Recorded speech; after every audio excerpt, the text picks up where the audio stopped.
दोस्तों आपने पवन सिंह के लोकगीत कटनी ना हो ये बलम को बहुत ज़्यादा प्यार दिया, जिसकी वजह से ये गाना 6 दिन के अंदर ही 3.5 मिलियन से भी ज़्यादा व्यूज़ पा चुका है। वेल अब तैयार हो जाइए पवन सिंह का एक और लोकगीत सुनने के लिए, क्योंकि बहुत जल्द आप सभी के बीच इनका एक और गाना भी रिलीज होने वाला है। वेल दोस्तों ऐसी अपडेट आ रही है कि आज या कल पवन सिंह के एक नए गाने का फर्स्ट लुक आउट किया जाएगा और दोस्तों पवन सिंह का एक नया सॉन्ग 2-3 दिन के अंदर ही रिलीज किया जाना है। वेल अगर आपको याद हो तो पवन सिंह ने 5-6 गानों की शूटिंग पिछले कुछ दिनों में की है, जो कि एक एक करके सारे गाने रिलीज होने वाले हैं। हालांकि कटनी ना हो ये बलम ऑलरेडी रिलीज हो चुकी है और अब बारी आ गई है अगले सॉन्ग की। तो दोस्तों अगला सॉन्ग भी एक लोकगीत ही होने वाला है, जो कि बहुत जल्द रिलीज किया जाएगा।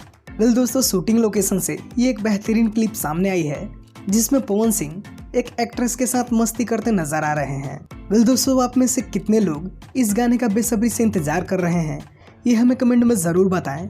और दोस्तों अगर आपको ये वीडियो पसंद आया हो तो इस वीडियो को एक लाइक करें और हमारे चैनल को सब्सक्राइब करें ऐसी ही बेहतरीन अपडेट पाने के लिए। वीडियो देखने के लिए आपका बहुत बहुत धन्यवाद।